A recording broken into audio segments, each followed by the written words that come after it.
কেইবাটাও দিশ আমি উল্লেখ কৰিব লাগিব। প্ৰথম কথাটো হ'ল যে চৰকাৰৰ ভূমিকা একেবাৰে লাজ লগা, লজ্জাজনক।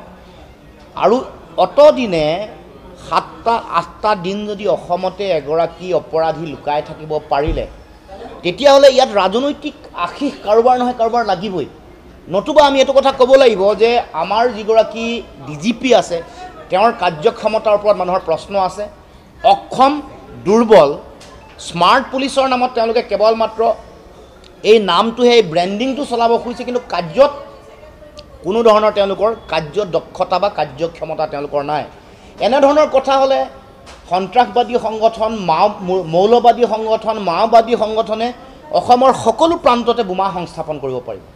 এতিয়া এগৰাকী অপৰাধী চাৰিওফালে অসমত জনমত সৃষ্টি হৈছে, বিভিন্ন মানুহক ঠগ প্ৰবঞ্চনা কৰিছে, আৰু এই বিষয়টো চৰকাৰে জীয়াই ৰাখিছে যাতে মুখ্যমন্ত্ৰীৰ পত্নীৰ কেলেংকাৰীবোৰ যাতে মানুহৰ মাজলৈ নাহে, ভূমি কেলেংকাৰী নাহে, পুত্ৰৰ অবৈধ ধনৰ লেনদেন মানুহৰ মাজলৈ যাতে নাহে, বিভিন্ন ধৰণৰ চেনেল, বিভিন্ন ধৰণৰ কৃত্ৰিম বানপানীৰ সময়ত সাম্প্ৰদায়িকতা সৃষ্টি কৰা, ধৰ্ষণ কাণ্ড সংঘটিত কৰাৰ পাছত অপৰাধীবোৰ কৰায়ত্ব নকৰাকৈ যাতে থাকিব পাৰে মুখ্যমন্ত্ৰীয়ে, সেইকাৰণে এই ব্যৱস্থাটো তেওঁলোকে কৰি ৰাখিছে, জীয়াই ৰাখিছে ইছ্যুটো।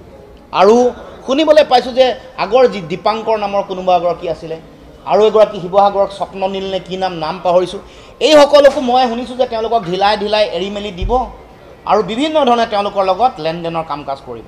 গতিকে এই কথা বতৰাবোৰ হ'ব নালাগে। অপৰাধীয়ে সাধাৰণ জনতাক ইমান এনেকৈ লুণ্ঠন কৰিছে, এইসকলক কঠোৰৰ পৰা কঠোৰতম শাস্তিৰ ব্যৱস্থা গ্ৰহণ কৰিব লাগে।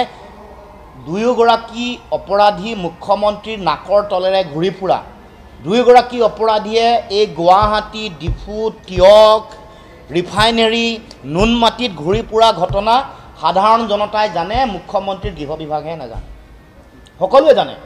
গতিকে এইটো চৰকাৰৰ ব্যৰ্থতা, চৰকাৰহীনতা, চৰকাৰ প্ৰশাসন, পুলিচ যে তেনেই অকৰ্মণ্য বা তেওঁলোকৰ পলিটিকেলি আশীষধন্য হোৱাৰ কাৰণে যে এই কাম কৰিছে। ওলাইছে যে মুখ্যমন্ত্ৰীৰ ঘনিষ্ঠ শক্তিশালী নেতা, মন্ত্ৰীৰ পত্নীৰ ইনভেষ্টমেণ্ট আছে, তেওঁৰ লগত সুসম্পৰ্ক আছিল, বা মূলগৰাকী মানুহৰ পত্নীৰ লগতো, মানে মুখ্যমন্ত্ৰীৰ পত্নীৰ লগতো কিবা সম্পৰ্ক আছে বুলি মানুহৰ মাজত সৰব চৰ্চা চলিছে, যাৰ কাৰণে এই গোটেই কথাটো তেওঁলোকে ঢিলাই চলিছে, তেওঁলোকে একো নকৰাকৈ আছে।